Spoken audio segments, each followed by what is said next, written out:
Hello, everyone. Welcome to another exciting episode of Certified Forgotten. I am one half of your Matts. My name is Matthew Monagle. I'm a film critic, a writer, and co-host of this podcast. And I'm joined, as always, by the premier Matt, the number one Matt, the Matt who bitched about being called the other Matt the last time we did this episode, Matt Donato. Hello, buddy. How you doing? Number one in the listeners' hearts, number one on film Twitter. That's correct. There are literally no other Matts that rank above you. Zoller Seitz can go fuck himself. Singer can go fuck himself. It's Matt Donato all the time. Number one, baby. So that's us. That's what we do. We swear. We talk about films. And for this particular episode of the podcast, we've decided to bring in somebody who we know that also swears and talks about films. So let's not make him wait any longer. Matt, would you please introduce our amazing guest? Yes, with us today we have good friend, person I love very dearly, and one of the what is your official title, Brad? Just to let the people know from Telluride Horror Fest. Programmer, host, trivia guy, Jack of all trades of the Telluride Horror Festival, Renaissance man, Mr. Brad McHargue. Thank you for having me, guys. And I pronounced your name right. You did. It is not McHargue for everyone who has read his name on the internet for so long, and like I did, pronounced it McHargue. Ignore the UE. It is a worthless addition. So, Brad, you've listened to every episode of our show because, of course, you have. Because what kind of a friend would you be if you hadn't? So you already know that the point of Certified Forgotten is to talk about movies that are a little underseen and underrepresented on Rotten Tomatoes. But you also know, because you're a kind and supportive friend, that we always like to start by talking about our guest's background with the horror genre. So let's talk about that, because I actually don't know this story for you. I don't know how your love of the genre began. I don't know where that comes from. So take us back to the early days. What was your first introduction to horror as a genre? Oh, man. I honestly can't remember. I remember probably when I was 10, 11, 12, I would always go to the video store with my mom, on the weekends when they wanted to rent a movie for the night. And she would browse the new releases, and I would just head straight to the little closed-off horror section at Video Library or Hollywood Video. Not really Blockbuster, but and I would just look at all the box covers, and occasionally I would get to rent some. I think my earliest introductions to horror were the Friday the 13th series. Anything that kind of came on late night cable. I remember one night watching, of all films, Frankenhooker with my dad when I was like 12. Sure. And it just kind of snowballed from there. I've always loved horror. I didn't really get into writing about it until 2008 or so, when I was about to graduate from grad school, and it just kind of snowballed from there into writing for some of the bigger websites out there, doing screenwriting, and that snowballed. So here we are. I love how the box art is always a recurring theme in when people talk about their introduction to horror. Like, I think Melissa and a few other people said the same thing you did. They're like, yep, I went right for the box covers, because it's like horror had all these fun images to look at and these weird, bright, colorful things. So I just love that keeps coming up. And there's always two that stood out in my mind, and it was always Waxwork, because the box art is crazy, and April Fool's Day. Wait, I'm trying to remember April Fool's Day. That's the noose, right? The noose in her hair. Yeah. I don't know why those two stick in my head. I just remember, I even remember walking into the horror section, and Waxwork was almost immediately on the right, because it was W, and all the A's started on the left, and April Fool's Day was on like that first shelf right there on the left. So this was like an attention span thing too. It was like, what are the first ones I see? I just, yeah. I mean, it's just funny how those memories just come flooding back. And now I kind of wish video stores were still around. But that's what Netflix is for, and you can browse the posters there that are all generically created by digital creators. Matt, we're sponsored by Disney Plus on this podcast. Oh, right. Sorry. We've been bought out. We didn't announce that yet. That's okay. So, Brad, you talk about your writing, and I know you've worn a couple of different hats in your, air quotes. You can see me doing my fingers thing. Professional career. Talk to me kind of about film criticism and ultimately, I guess I'm curious, why did you leave that? Why did you decide that writing about film as a critic was something that was less interesting to you than getting involved in the programming side and helping run a film festival? Yeah, so I got into writing about horror films primarily on just my little blog. I love horror way back in 2008, 2009. And then it caught the attention of some people in the industry, that I'm still friends with to this day. And through them, I got a lot of opportunities. I think I've had reviews or written in, Bloody, Dread, Shock Till You Drop when it was still around, and Fangoria, all at different points throughout my career. And those all led to other opportunities. So I ended up starting a little film blog when I lived in Denver, and that's how I ended up attending the Telluride Horror Show. Um, and then that just snowballed, and then it just got to the point where I just got to really jump ahead in this whole I love writing about films type thing to I was just done with it. I just didn't want to do it anymore. I had no time to do it. I'm a slow writer. It takes me a very long time to get things done, and I can never really tell if anyone was reading my stuff. So it kind of became a sort of like I'm just kind of burnt out on this.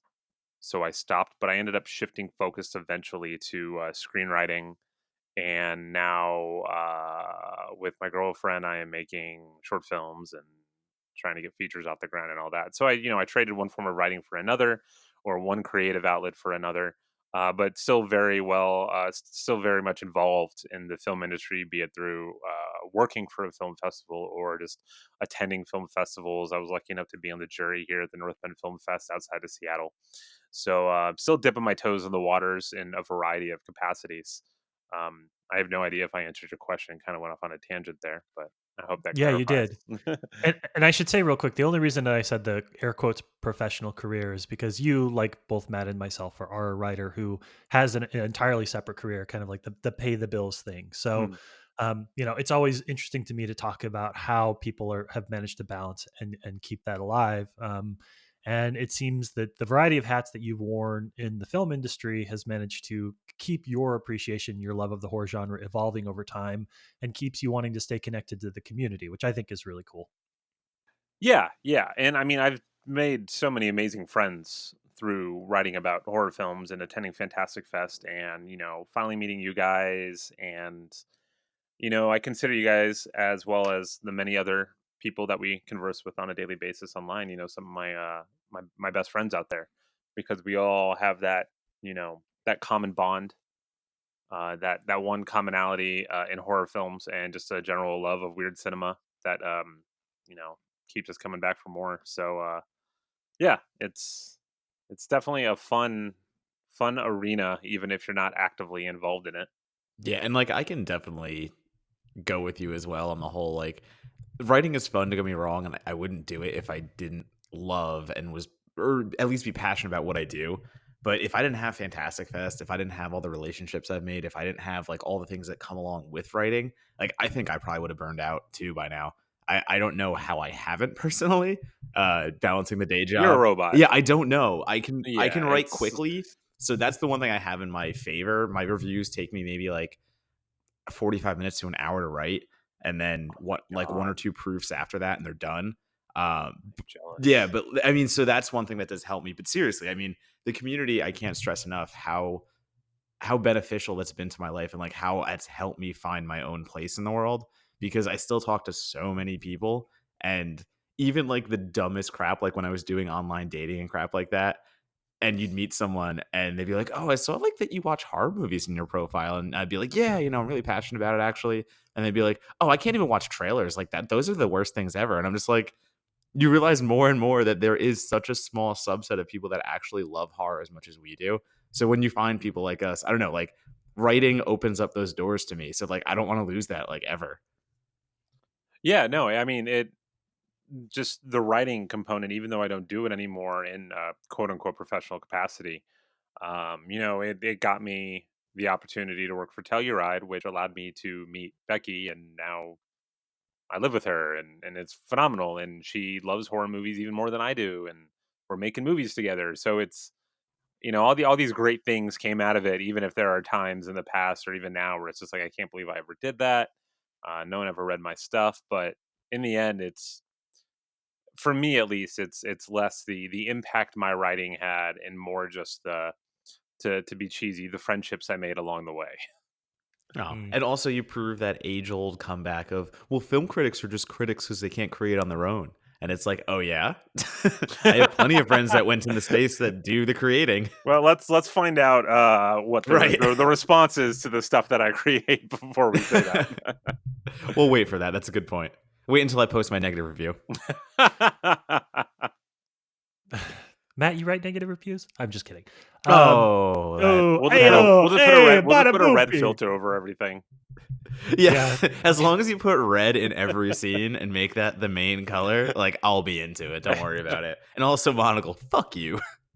That's fair. That's more than fair.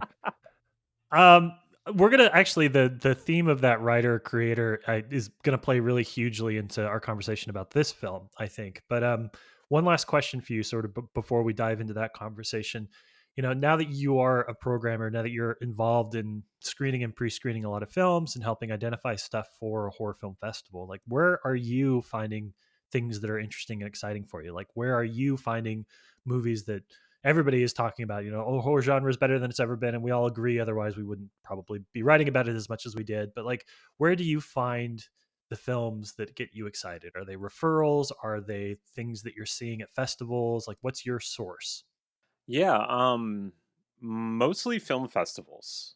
I mean, as you guys, I'm sure, are very well aware that we're very lucky to be able to see a lot of these films before a lot of other people end up getting to see them. Um, but that's actually a really great question within the context of this movie, because this movie, 7 years ago now, a little over 7 years ago, when we were in the middle of programming for Telluride in 2012, was submitted via Raven Banner.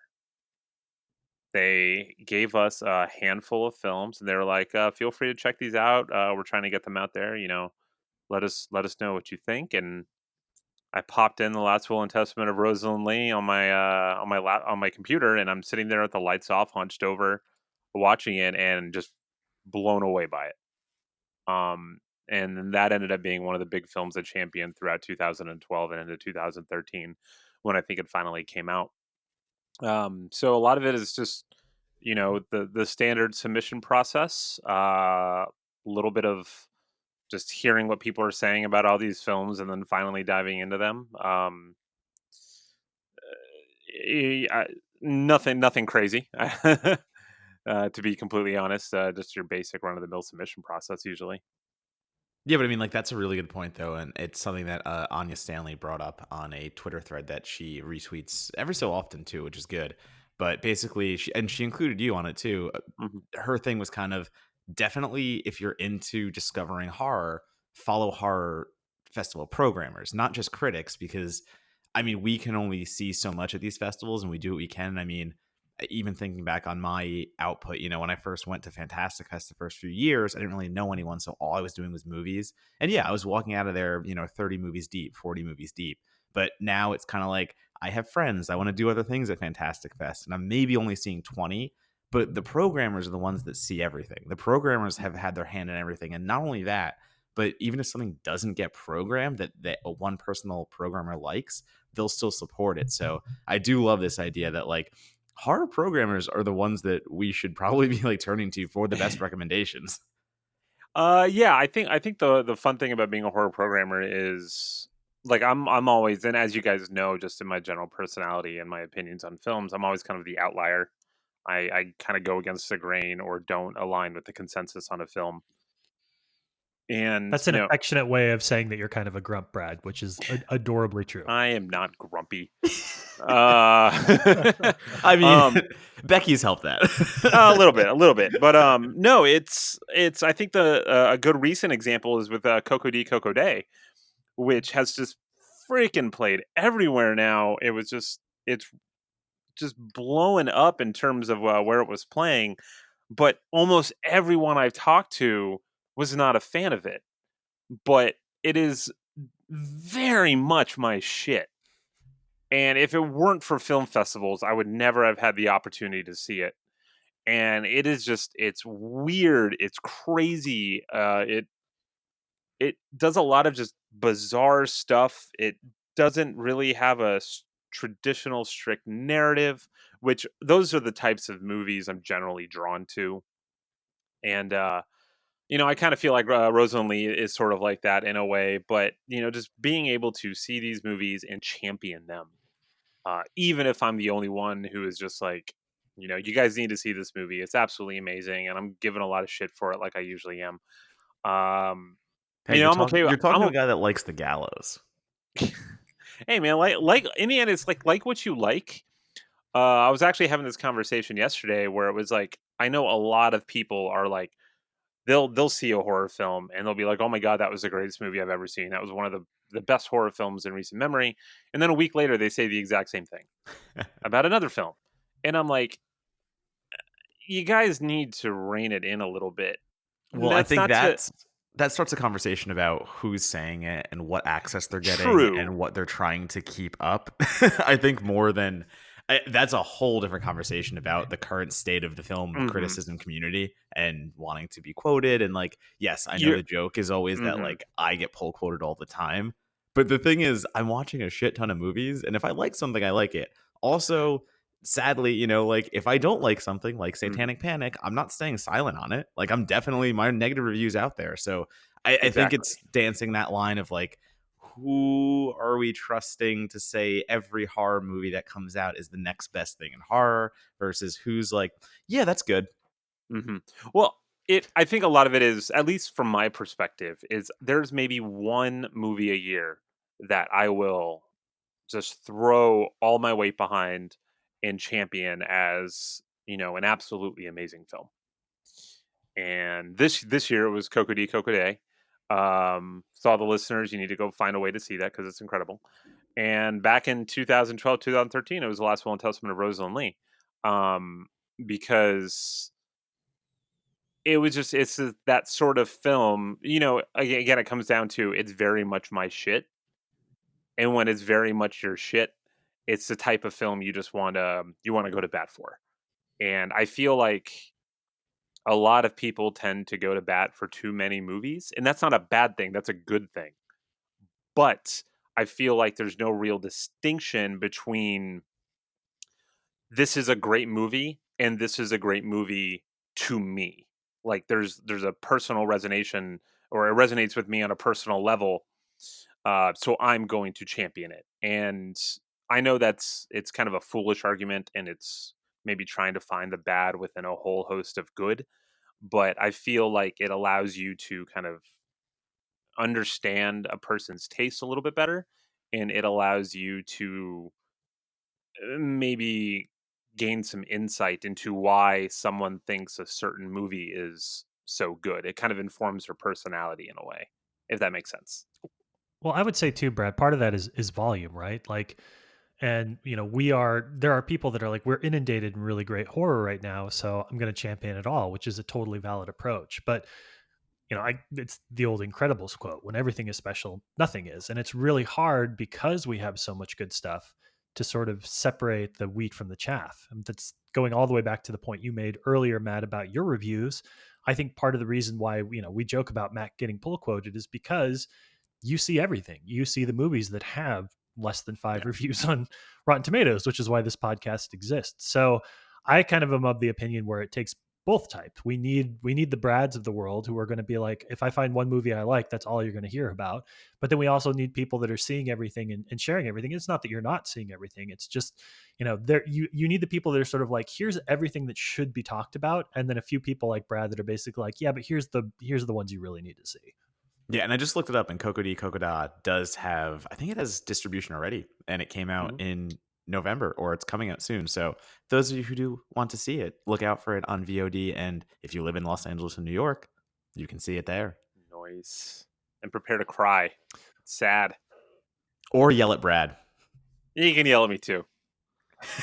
I'm okay. I'm as okay with it. many of I'm our okay with friends it. did it. Coco D Coco Cocoda, Day. life goes on. No, All come on, come Fantastic on. Fest. All I right, couldn't get no, that we're out of done. my All right, head. All right, moving on.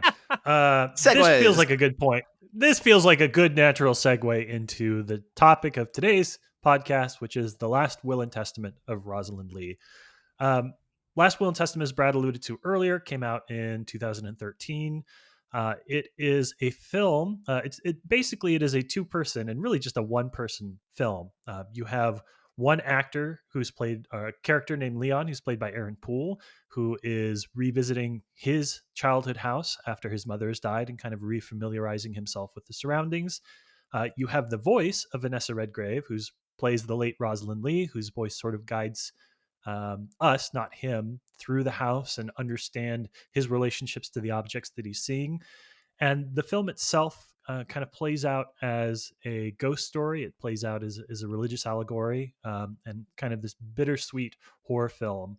We're going to talk about that a lot of bit in detail, and we're going to break down kind of the different pieces of that. But I think one thing that's worth mentioning, one thing that's interesting about this is that this was written and directed by Rodrigo Godinho, who is best known in the horror community as one of the people that founded Rue Morgue magazine. So, to the conversation we were having earlier, this is a debut film from someone who was not doesn't have the background, doesn't have the history as a filmmaker, who has the history of a critic and an analyst and a writer.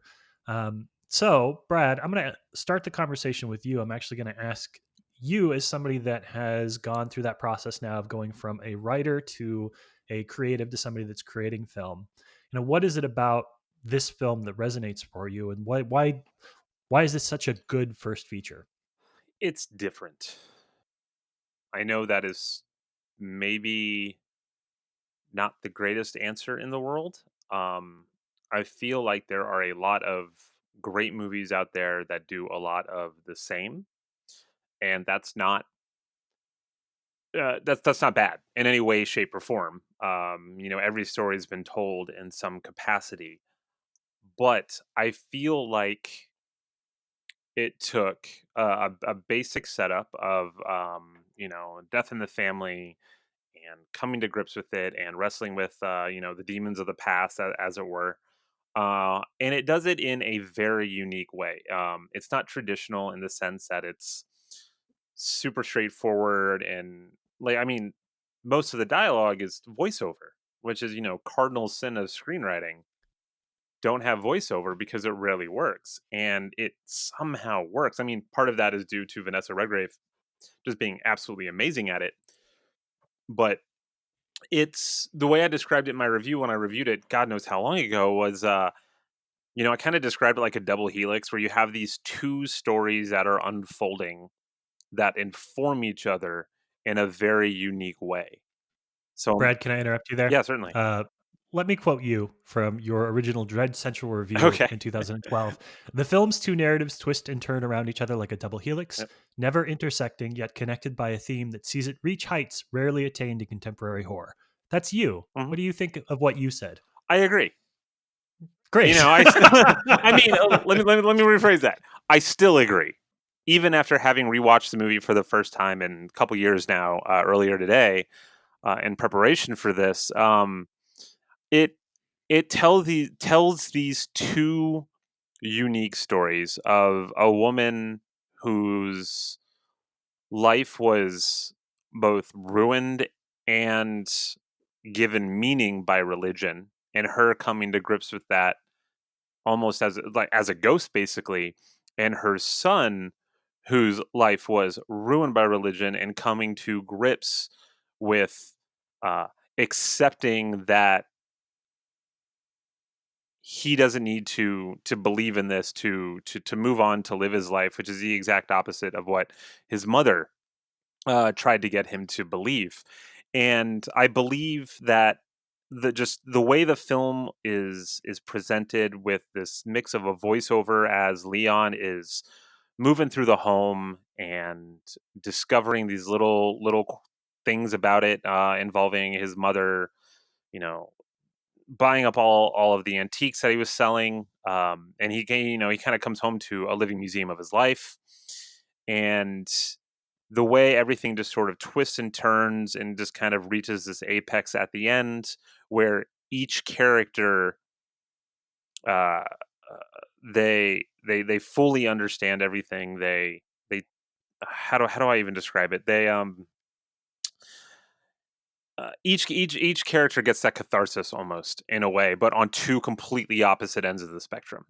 Yeah, and we can, as this conversation evolves, we can and we should talk about it in spoiler terms. So we'll get there. We'll give people a little bit more of the kind of the broad impressions before we dive into some of the details. But yeah, one of the things that strikes me about the film, and you kind of hinted or you said this earlier in your conversation, is just how simple it is, right? Like it is Rodrigo in interviews talks about the funding of this and kind of having some old screenplay ideas, some short ideas that he wanted to expand a little bit, and it does have that feeling of kind of what hard to articulate but easy to see, that feeling of a short that has been expanded to feature film length.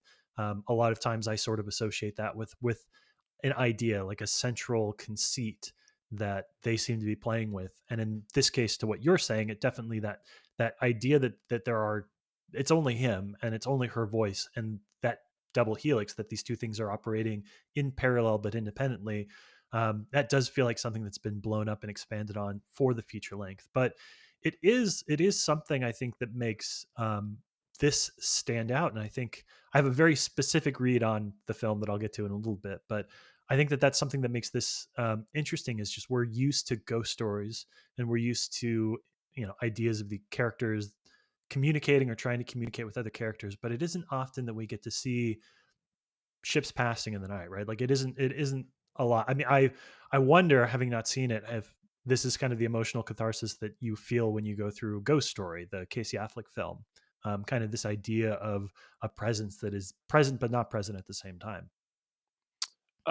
Is this the terrible part where I say I actually haven't seen A Ghost Story yet? Go well, Donato. If you haven't seen it, then I'm just going to scrub this from the I podcast indeed have seen A altogether. Ghost Story. Yes. Okay. All right. How do you feel? Compare Ghost Story. Start your part of the conversation by comparing Rosalind Lee to Ghost Story. That's an interesting one because I didn't think about it at all watching The Last Will and Testament. But I do kind of see what you're saying because we're addressing these stories, as you said, from the beyond. As Vanessa Redgrave is talking, she is talking as a deceased woman. And so to me, like, I kind of thought they were letters that were going to be like read later. I kind of thought the narrative was going a little way, and especially the narration. But in getting what we know and getting where we get, and knowing that, yeah, she's just kind of thinking out loud as a presence watching her estranged son, we can say, be in the house and see all these memories again and have things dredged up. It does compare a lot to A Ghost Story. And you know what? Honestly, I think they're both equally effective because I did have a large, or sorry, A Ghost Story had a large impact on me, and it really hit that life and death, afterlife whole conversation really on the head, and kind of like what it all means. And I loved Last Will and Testament. I can say that 100%. Like I really, really was into the storytelling, the unconventional nature, as Brad alluded to before. Just hearing someone addressing their entire life from beyond the grave and not being able to do anything about it, and like having regrets and having things they wish they did differently. And we can get into the spoiler territory like later. I really want to talk about the last lines of the film even, but comparatively, I would love to play A Ghost Story and The Last Will and Testament back to back, just as this double feature of addressing what happens in the, after all this. And I'm not even saying I believe in it. Like I'm not even saying I'm a religious person and that's something that, I think about often in life, but these are two movies, and especially The Last Will and Testament, it's a horror movie that makes you think, and it's a horror movie that really gets right to the core of a lot of conversations that I have with myself that keep me up at night. And it's so well told. It's just such a well told story. And the way that it is unconventional but works so tremendously, it's definitely attributed to the direction, it's attributed to the craft. And I think a great double bill, honestly, would be doing The Last Will and Testament of Rosalind Lee and then following that with The Witch in the Window, and just having these two emotionally strong horror films playing together. I couldn't think about how that couldn't be like a better pairing. Does A Ghost Story deal with issues of faith So that's where it a lot? gets a little murkier. I was going to say, it doesn't that much, right, Matt? It's more just about life and death. I haven't seen it. Oh, okay. Oh, Yeah, you so haven't seen it. you Okay. were. This whole part of the conversation is hinging on you, buddy. Okay. Yes. So, to my recollection, I'm not saying I remember it 100% correctly because it's been a little while and I've seen hundreds of movies since then.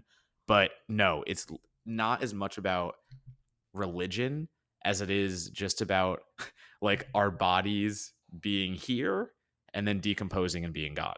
That's more a ghost story and just trying to come to terms with that and how much all of this means. Not to be a downer and not to be like one of those people, Mhm. but that's more a ghost story where agreed. Rosalind Leigh is way more about the religion. And I will say that usually religious based horror for me is a big hit and miss. I think you can use religion as something that shapes character motivations in a way and really fail. It just can be a reason at points. It's not explored that well. But what Rosalind Leigh does best is take religion and show how it shaped the title character and showed how it influenced her and what it did to the relationship with her and her son. Mhm. It's so impactful and so emotional. And I think that's some of the best storytelling in the entire film. Yeah, I want to jump on that. We're at past the 30-minute mark now, so I feel like we can ramp up some of the spoiler talk in this. I think what's most interesting to me about Rosalind Leigh is to the point you were saying, Matt. You know, you think that this is going to be a film about spiritual warfare, right? This is a movie that is setting up angels and demons. And so you're like, okay, there are going to be these religious forces that are acting upon Leon and that are, you know, he's going to some sort of battle for the soul of his mother, maybe, or some kind of thing. When you go into that, you're like, all right, I see kind of where they're setting this up.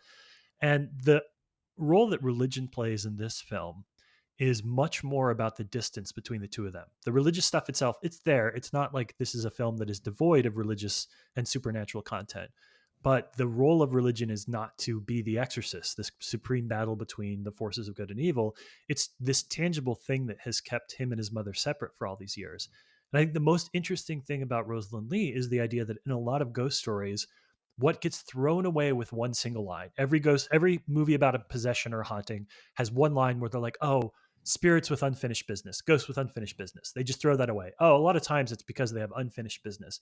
And this movie spends, you know, almost an hour and a half exploring how you come to have unfinished business and what that unfinished business looks like. It is taking that one idea that seems so common and just for granted in a lot of horror movies, and it's saying like, what does it mean for somebody to actually have unfinished business, and what does that, how could that be so powerful as to keep them tethered to the earth?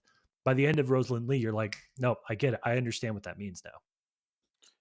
Yeah, and it's to me like so watching it again today after many many years. Um, it's very much the type of film that rewards repeated viewings. There are little things like there's a scene in the towards the middle-ish part, 60% of the way through the movie, where he's looking at the angel figurine that miraculously appeared on top of the TV, and it looks at him, and I never noticed that Mhm. until today, and I feel like the film does this amazing job of, like I said, rewarding these repeated viewings, but also just taking these two, as I said in that review, these two characters and putting them into these scenarios. So you have Leon who is returning to his home, and for him, it's just like, okay, I'm returning to my mom's house after she died to deal with her affairs. And then he discovers, just for the context for the listeners, he discovers that, oh crap, she's been buying all of my stuff, and this is her connection to him, almost her way of supporting him throughout his career. He ended up leaving because he didn't approve of her faith. She played that horrible game of candles with him, and he ultimately left. Uh, Brad, for people mhm. that are listening but haven't, what is the game of candles? So the game of candles is I don't think it's like fully explained in the movie, but it involves holding your hand to the flame as a test of faith. Well, and then Uh, what i- happens at the end of it when the candles go out? um, You're gonna have to remind me. Oh I'm yeah, kind of so for some reason drawing a blank now. no problem. I'll take over. So the game of Yeah. candles is basically these candles are lit, and between Leon and Rosalind, you have a mother saying, do you believe in God and do you believe in religion? And Leon did not. So kind of every time he said no, I think like a candle went out, and Mhm. basically his Yeah, mother would say, she would blow out right. a candle. So then his mother would say, the angel statue that is referenced throughout the film, and if you look at the poster, that's the angel statue as well, is looking at Leon the whole time.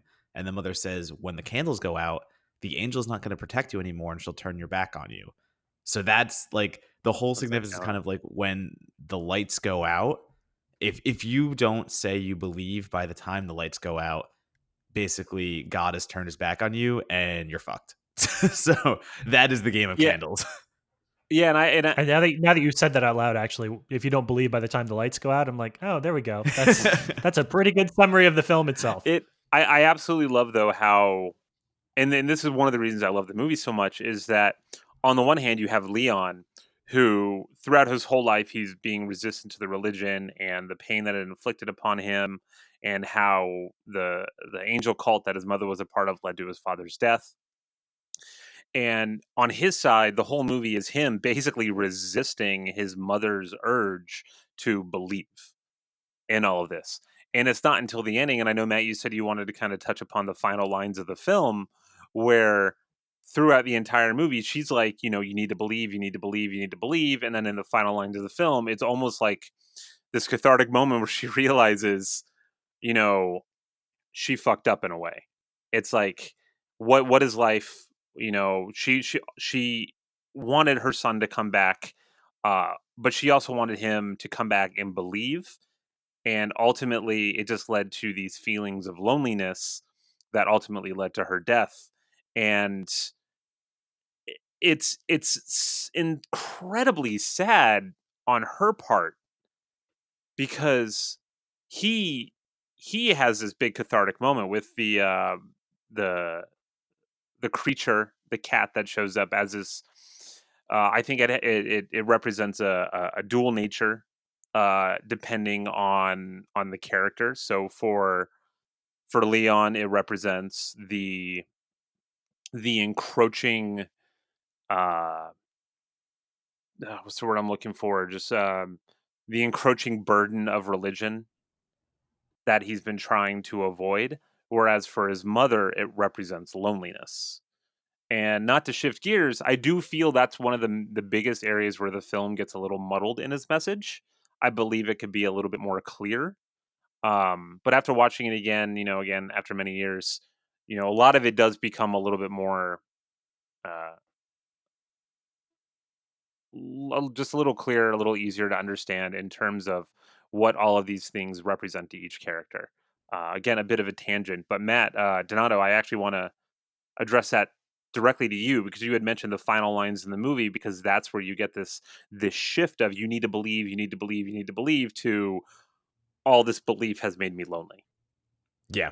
And I mean, even going above all this belief has made me lonely, because what you get is Rosalind saying these things, and the film ends again with her narration just as the film began. But what we get is her realization, as you've already said, that I've pushed my son away and I wanted him to believe this whole time. But was that, number one, was that worth it? And number two, do I even know what does he think of me? Because the last lines of the film go, make believe. Sorry, it's her talking again. This is Rosalind talking, and she says things like make believe. It's not believe anymore. She says make believe. I wanted to make him believe that he cared, make him believe these things. But then it turns into she's saying to herself that the whole movie we've watched, and this is my interpretation at least, I don't know if I interpreted this wrong, let me know. But as she's recounting the entire film that's basically playing in fast forward, and she's saying make believe over and over again, we don't know if those actions even happened. Rosalind dies, and she in her head is saying, I hope my death brings my son home. I hope my death brings my son to the angel statue again. And I hope my death brings him to believing at some point. but she keeps saying make believe over and over again. So now we don't even know if that happens. And you get this image of a ghost who doesn't even know if her final act brought upon the kind of connection to her son that she never had in reality. And to me, that is fucking crushing. And this is why I absolutely love the movie, because I kind of view that in the same light, but I also view it a little differently. I view the whole thing as the entire movie is her spirit, and I kind of see the cinematography of just kind of the floating camera throughout the movie Yep. as Rosalind. It's not just a fancy cinematic trick. It is her body in a way, her spirit floating through the house. But I see the movie primarily as Leon being forced to reconnect with this element of his past that he never liked and tried to leave, and ultimately overcoming what his mother tried to force upon him. And then in those final moments of the film is Rosalind Leigh's realization that all of her belief has been for naught because it pushed her son away. And now pretty much all she can hope for now is that uh he loves her as much as she loves him.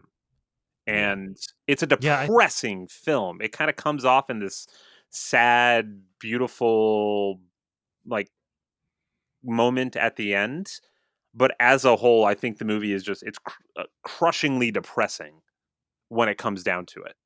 I kind of find myself between the two. It's an ending that's opening to interpretation, but I think the common theme that all three of us probably find. I mean, to me, you could almost strip away any of the horror elements of this movie, and it would be about somebody at the end of their life realizing that the only reason that they cared about religion was to have something to be able to pass on to their children, and that they kind of that idea that the relationship with the children should have superseded any religious beliefs, and that they chose wrong. They put the cart before the horse, and they have to live with that, having lost the kids and ended up with this religion that brings them no comfort in the end of their life. So how that retroactively makes us feel about what we see, I think is definitely open for debate, and I think explicitly open for debate. I think there's some ambiguity there, but um, yeah, it's a movie. It's a movie about regrets, Mhm. and it's a movie about a spirit that has unfinished business and can't move Well, on. what are your interpretations on the cat?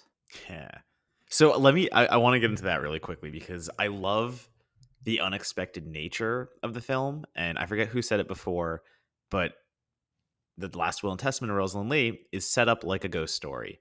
And it really never becomes one. You know, you get Leon walking into this house that is basically a, a house full of artifacts and these like totems to religion and all these things that look creepy as hell. I mean, if this were in another horror movie, it would kind of be like the cabin in the woods basement where there are all these symbols that you can pick up, and whatever one you pick up, that would be a different monster that attacks you. I mean, he walks in and there's this Mhm. giant wooden sculpture of like a really dulled down man with like owl eyes. Then you look over and there's like a little Jesus puppet in a nightgown. You look over and there's like a jester puppet. You look somewhere else and there's three statues of angels and crap. Like the house itself is chock full of these elements that play into a generic haunted house archetype. And that's what it sets up. And we never get that. You never get the scene where something comes to life, sans, as Brad said before, an angel looking. And you get this really great scene where Leon is watching video of his mother's congregation, and you actually do get this like gaze, they're all chanting like gaze upon us or something of this nature, like look at us, and a statue actually does pop its eyes open on the video, and like I love that shot, it's great. But it never becomes this kind of conjuring film where stuff comes alive and you have to worry about it. These are all just relics, they're all just memories of a past. But then, Brad, as you said, you get this cat that comes back, and that's a cat that comes from the shadows, and you get a neighbor first telling Leon, "Oh, be careful of the thing that comes out of the woods. There's a sick animal, and you know the woods are God's territory, but every once in a while something comes out and comes for us." And that's Such a good line. yeah, and that it's this creature then. And to me, it's this like werecat creature where it's like, do you take it more as the religious allegory, as was stated before? Is this the impending doom that is coming upon Leon because he hasn't believed for so long? I think, Y- to me, I read it as simple as that. It's the game of candles, and Leon has still not professed his faith. He has not said he believed. So this is what he gets for not believing. The angel has turned its back, and he is no longer protected. So it's like, great, fend for yourself here, kid. But you also get him calling. Now, the woman on the phone, Anna, I'm assuming that's a wife, right? I think it was somebody. She mentions early on that. So Rosalind Lee mentions early on in her voiceover that he ended up leaving, and he mentions this other woman. Right. My interpretation is that the other woman is obviously Anna, and they broke up at some point, but they're still on Okay. good terms, and she was a doctor. Okay. Yeah, she feels like an ex, but an amicable ex. Okay, because that's, again, to everyone listening, there's a few scenes where Leon is his most scared and his most paranoid, and he's frantic, knowing there's something in the house. So he calls Anna, and then you have Anna being the voice of reason, saying, "There's nothing there. There's nothing Mhm, there. Just close your eyes and it'll go away. This is all in your head." And this is trauma. Like, he's reliving past traumas and letting them invade his life, mhm, and he has to have that voice on the phone saying, "Hey, it's not there, don't worry about it, this is all in your head." To me, it's a traumatic thing. To me, the cat represents these old traumas that are coming back to him. You can take it as the religious aspect because the angels turned its back. To me, it's more a manifestation of what he's now harboring thanks to his mother's treatment. okay. See, And I will say that part of that too is that if you believe in angels, you also have to believe in demons. You have to believe in the devil. And so the more that you believe in angels, the more you're going to believe in their counterpart as well. The less you believe, the less you believe. So mhm, I don't think it's a I don't think it's a coincidence that the more he comes to believe in the validity over the course of the film, whether or not it's real or imagined, but whether or not, as he continues to believe in angels, this other creature starts to influence more of an effect on his life. mhm. And the less he believes, the less present that is. It's a nice little parallel for me. Yeah, and like I said earlier, I believe that the cat creature represents something different for each of the two characters in the film. Donato, I agree with your assessment. But more less past traumas and more just sort of as the metaphorical representation of believe or else. So yeah, I Mm. agree with that part where like it is the representation of what happens when the angel turns its back on you. But in the final moments of the film where she's recounting what happened after Leon left, um, she starts talking about how, oh, I saw this thing. It was too big to be a cat. So for Leon, the cat creature, whatever it may be, represents the darkness of religion that he's trying to overcome and work past. That has all come flooding back now that he's back in this house. That his mother from beyond the grave is trying to effectively influence in the house because she's technically still there. um, for her, it represents the crushing fear of loneliness that ultimately ends up taking her life. Because to her, it appears just as a cat, correct? Yeah, I mean, too Like, more big. or less. Yeah. Too big to be a cat, I think, is what she says, and then she starts going on about the make believe component. But the whole thing, to me at least, is basically the cat representing just that crushing fear of loneliness, and ultimately it leads her to, I'm assuming, kill herself, evidenced Yeah. by the shot of her at the end, kind of hanging by her arms.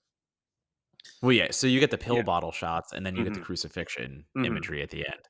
So I do think she was a martyr for her son. Like, basically, she becomes a martyr by her own doing, Hmm. just to try and get her It, son to pay attention one last time.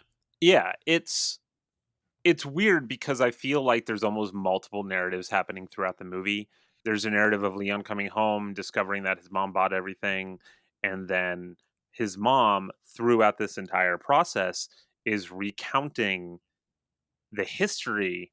with her son, and basically almost telling, like you said, almost kind of like in letters, telling him, you need to believe. And then eventually, after he realizes, there's a scene where the three candles are on the table, and she's saying believe, and he's like, no, believe. Candle goes out, no, believe, and then no. And he wakes up, the cat creature's gone. There's no more, scratches on his back. He's overcome everything. He's overcome the driving force behind his mother trying to force the religion on him. And then it suddenly switches to his mom basically accepting the fact that she is the cause of all of this. She is the one who screwed things up by trying to force her religion on him, and he overcame it even though she tried so hard to get him to come back, and all it did was lead to loneliness, and she should have seen it before it came to a head and she ended up killing herself.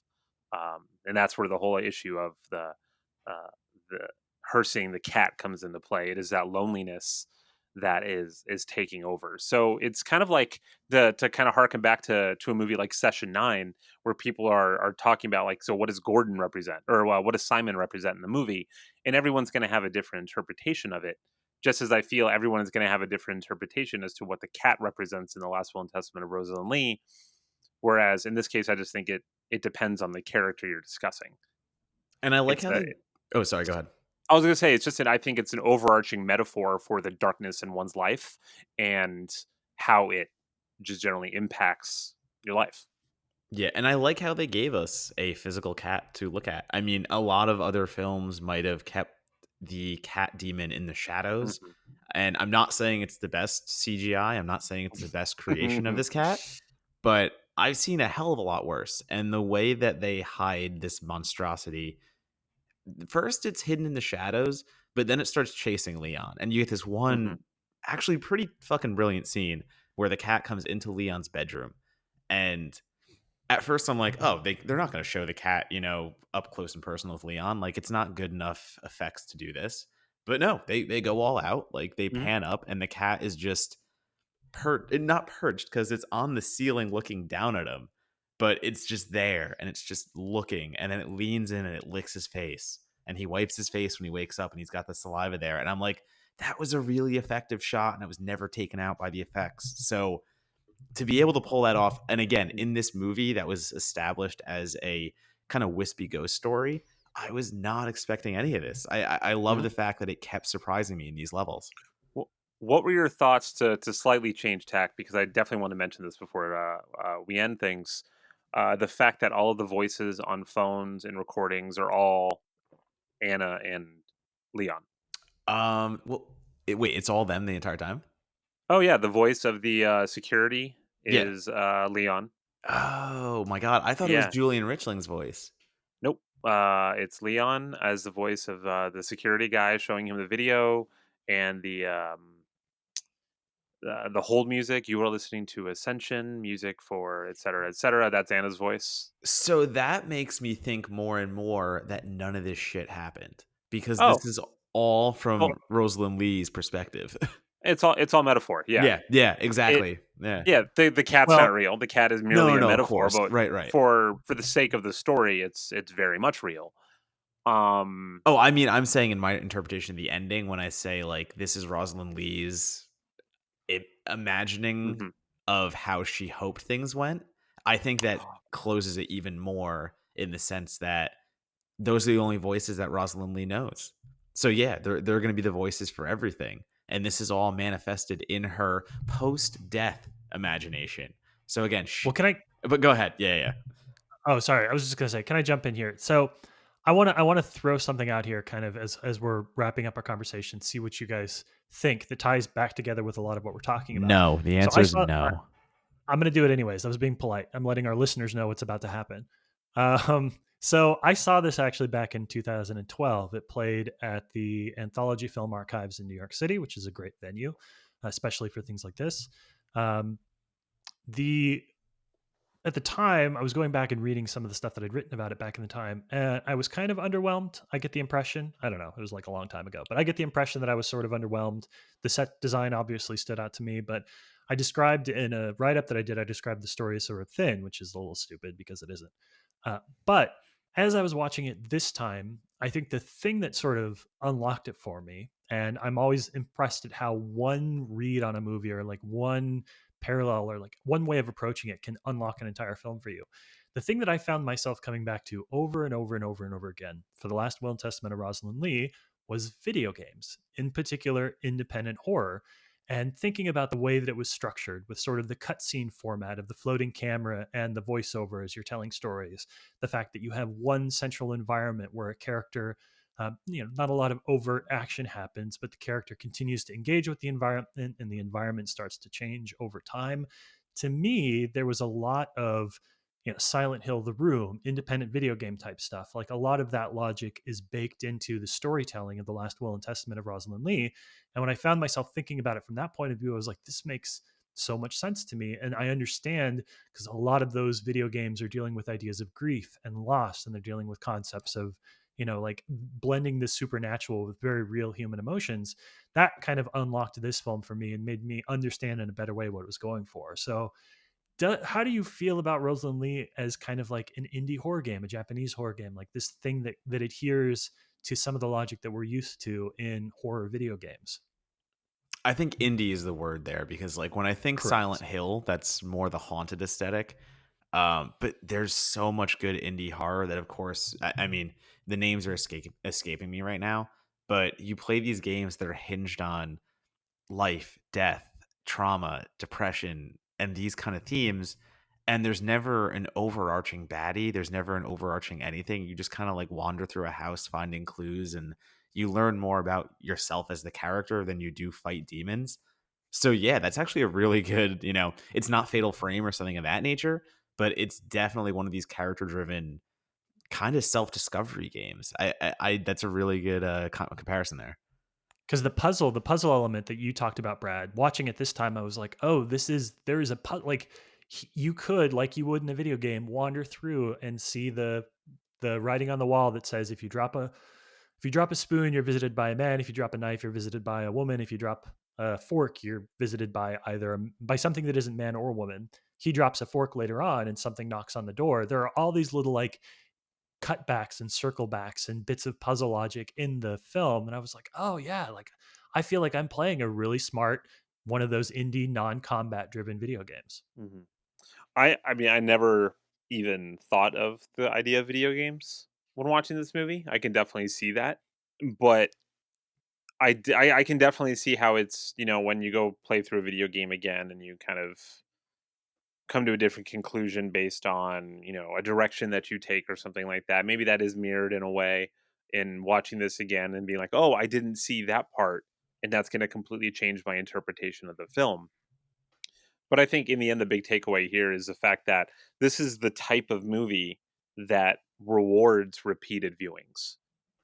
There are going to it doesn't lay anything out for you. It doesn't say like, "Oh, this is exactly what's happening." It's this is exactly what the cat means. This is exactly why she's doing the voiceover, et cetera, et cetera. It's the type of film where you're going to watch it, and depending on even just your state of mind at the time, can completely interpret or influence how you interpret the film. Um, Not to kind of steal away from your video game comparison there, but it's why I believe the movie deserves more love, and why I'm just completely shocked that there's no reviews of the film on Rotten Tomatoes. Yeah, I think I think that's going to be the next thing we jump into, and that's how we're going to end it. But before we do, thinking about the video game still, this is like a video game movie if it were just side quests. That's how I see it. It's you don't do any of the combat, you don't do any of like the quote unquote fun stuff, but you It's a do lot all of the exploration. right. But you do all the important stuff, and you do all the collecting, and you actually put together a whole story instead of going in guns blazing and forgetting about all the other shit.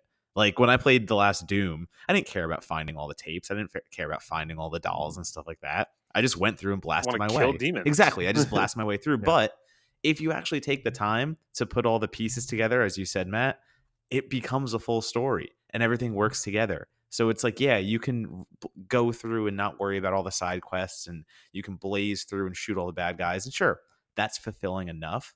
Or you can sit there, you can take your time, and you can unlock all the components that build an entire story around the action. And sure, we don't get as much of the action in Rosalind Lee, but at least you get the story, and at least that's the best parts of it. So there we go. So there's our final word on this: is that the last will and testament of Rosalind Lee is for the people that read all the books in Morrowind. Like open every Yes. room and they're like, oh, cool. Or collected all the tapes What, in Friday the 13th. Correct. can I make one more quick comment before we Do it. change? So the one thing I truly love about this movie is that religion is deeply personal. Everyone is going to have their own unique views on what religion is and what it means to them and how important uh, it is to them in their daily lives. And I love this movie so much in a way that every time you view it, your opinion of it or your interpretation of it is going to be colored in part by where you are in your life vis-a-vis your relationship to religion. I would imagine that someone who grew up with no religion is going to have a different interpretation of how Leon reacts to everything than someone who grew up in a highly religious household and truly believed throughout the process. And that doesn't make it a good or a bad movie. It's just, to me, it makes it an interesting movie. And that's why I think it's such a fun watch and such a good discussion film, because everyone is going to have a unique take on what it all means, because ultimately what it means to them is going to be colored by their opinions, their beliefs, their history with religion. And that's just awesome to me. To me, that's what makes good horror. So I'll leave it with that. Yeah, this is normally the part of the show where we'd end by saying, "Do we agree this should be uh, this deserves a bigger audience?" But I think we've already answered that question pretty thoroughly. I feel like. Yeah, and I think Matt, we kind of toyed last year, or last year. Wow, sorry, last podcast episode with a different question. Why was this forgotten? And as Brad said, why Mhm. does this have 0 reviews on Rotten Tomatoes? Because this is a movie that we're talking about, basically a 2012 festival release. That's not super long ago, so Rotten Tomatoes is plenty around. Plenty of critics were on there going to festivals. And as I read down, I mean, it had one, two, three, four, five, six, like 6 different festival showings. You've got Morbido, you've got Stockholm International, St. Louis, Razor Reel in Bruges, I never heard of. But you have all these film festivals, and how didn't this get at least 1 review? I think that's a brilliant question, because I don't know. I feel like the horror community is really good at finding these and reviewing them, and especially horror journalists. So how did this not get up there? I think in the end, a lot of it just had to do with it was snatched up by a then relatively small distribution company and just got very little release to it. I mean, as you said, it only played what, like 6 film festivals? Yeah, I mean, yeah, obviously I'm gonna tout Telluride, but we were small. That was like our 3rd year. Mhm. right. And you're not even listed Um, here, so that's another thing. So it's played more than 6 then in that case. yeah, but I mean, it didn't play. I mean, Morbido is probably the biggest one on that list that you named, but just it didn't get seen by the right people at the right time, and then eventually fizzled out, and then it went straight to DVD. Because this was, I think, before streaming became like as big as it is. Yeah, I think so too. So it went straight to DVD. It's not on Blu-ray, as far as I know. It didn't get a huge PR push, so it just somehow slipped under the radar, which is a shame because every once in a while you get that under the radar film that just completely blows you away. Yeah, but And I like, think that hold there. on. Well, there's Just to go make a ahead. Go ahead. quick point, I am not the only fucking review on a movie titled Apocalypse, yet this has no Rotten Tomatoes reviews. That is, I don't even know how that's a thing. So that's where I think it's worth noting. So we talk about on the show Certified Forgotten. We talk a lot about film critics or movies that film critics didn't review, things that didn't get onto Rotten Tomatoes. But I think there's a flip side of that coin too, which we're all super familiar with, which is the idea that the parts of the film publications that deal specifically with horror are not necessarily granted access to things like Rotten Tomatoes in the way that others might be. There is, I don't think that horror is some giant victim. I don't think that we're out here writing about stuff and it's not getting seen or anything like that. I'm not going that far, but I think there is a bit of a credibility gap because a lot of people that write about this stuff, it tends to be a little less, it tends to be more of a labor of love. A lot of horror sites, even ones that are big, some of my favorites are labors of love. They don't necessarily pay their writers. They're working with whatever they can get. And that kind of stuff doesn't tend to get Rotten Tomatoes certification. So they're sort of kept out there, even though what they're writing is quality. And those labors of love sites, they're also ephemeral. They can be here in a few years and gone afterwards. If you scroll through some of there are reviews of The Last Will and Testament of Rosalind Leigh. If you look at Google, there are some. There are even some by what are now big sites like Dread Central. But back in the day, smaller sites, publications that never quite got there or might have died out since. I think The Last Will and Testament of Rosalind Leigh is also sort of a testament to this corner of the industry that blends in a way that even mainstream, that other genres of film don't, that like enthusiast / professional thing. And I think that gets treated really harshly by Rotten Tomatoes and by the publications that they certify for that. So I think that's part of the challenge of what we're doing, is also making sure that we're saying, yes, these films aren't getting attention, but they're also getting attention from publications that are being kept outside of the Rotten Tomatoes community. And that is oftentimes equally as bad as a film that just isn't covered at all. You know what that is, Matt? What's that? Certified fucked up. That is certified fucked up. Yes, it is. Well, anybody have anything else they want to say? I didn't mean to like ramble and end the conversation there. No, I think that addresses exactly what I was kind of bringing up. So I think that is a good end to it. And yeah, with our original questioning, this should not be forgotten. My fucking God, watch this movie, feel something. It is on Shudder. So for those of you that were wondering, well, is it so small? How do I watch it? It's on Shudder. You have a Shudder subscription. Wait, it's on Shudder? It's on Shudder. I Googled where this is streaming and Shudder didn't come up, so I actually paid for it. And I have a Shudder subscription. So did I. Because usually Shudder is good at that too. If I Google it, because Google has this great function now where if you just Google the movie title and streaming after it, it'll tell you everywhere it's streaming. And Shudder usually comes up. So I'm curious why it didn't come up for this, but thank you for letting us know, because I spent $4 on it. And hey, you know what? I'm happy I did, because I gave them that $4. I would like to remind my co-host, my guest, and anyone listening that doesn't already know, justwatch.com. It's also an app, is your best friend. It will let you know what streaming platforms, paid or free subscription based, a movie is. So anytime you have a question about a film, if you want to know where it is, download the Just Watch app or go to justwatch.com and enter the title there. That's what I did. I didn't know where it was, and it did show me that it was streaming on Shudder and available as paid on a bunch of other platforms. So how much did Just Watch give you for that advertisement? About as much as Disney Plus gave me. Ah, yes. All right. Brad, for people that want to follow you on social media, that want to hear your thoughts about the horror genre and maybe get a sneak peek of the work that you're putting into next year's Telluride Horror Film Festival, what are some good ways to follow you? Or if they want to see Jelly Bean, of course they want to see Jelly Bean. Where do they follow you on social media? You can just follow me at Brad A. McHargue. And right now that's about it. Nice.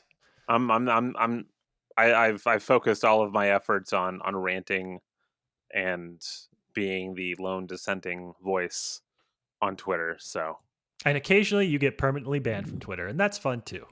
Occasionally, I'm trying to tone that down a bit. Just don't threaten to kill your brother again, jokingly. Matt Donato, people want to read your review of Apocalypse or anything else that we've mentioned on the podcast. What's the best way to follow you? Just going to make it easy. Follow me at Donato Bomb on Twitter, Instagram, and Letterboxd, and I will let you know everything that I write on all the sites I write for. Nice. As for me, you can follow me on social media at LabSplice. That's LABSPLICE. I sometimes remember to update my letterbox, so you can follow me over there too if you want. But the only thing I'd say before we wrap up is if you've enjoyed what you've heard today or any other day, please leave us a review. It takes us an hour to record, 2 hours to edit, but it only takes you 30 seconds to leave a positive review. That distribution of labor is insanely in your favor, and you should take advantage of it. So iTunes, Stitcher, whatever your podcast of choice is, say something nice about us or say something mean about us. We'd rather just know that you're listening. All right, Brad, thank you so much for joining us this week. We'll hope to have you back on the next time you feel passionate about a film, which puts us probably at 2023. I'm just I saying, was I going to know. say thanks for having me, but you know what? You can go fuck yourself. Fair enough. It's a better good when it comes episode. from Monocle, because for me it's expected. It's never expected from Monocle. I save my barbs for when I know they'll do the most damage. This is true. All right, thanks everybody. Matt Donato, take us out. Do I have to do my thing again? Why not? It's our thing. Do